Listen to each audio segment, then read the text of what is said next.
Alright, so got my new Aqua hydrant, and this one goes in the ground. We're gonna tie into that main, that 1-inch main.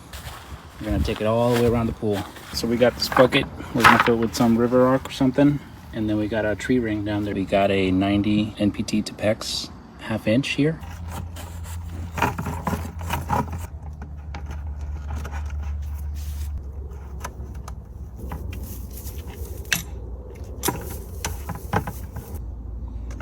All right, we're ready.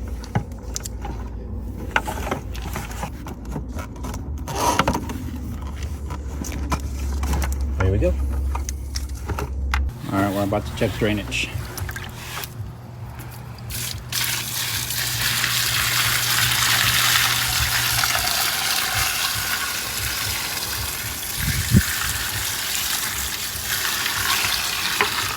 Yep, won't even hold that much. Look at that.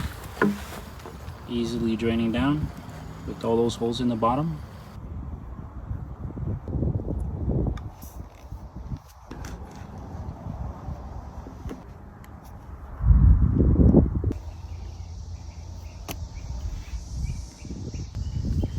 Rubber mulch right here, so that way no one steps on it. And there it is.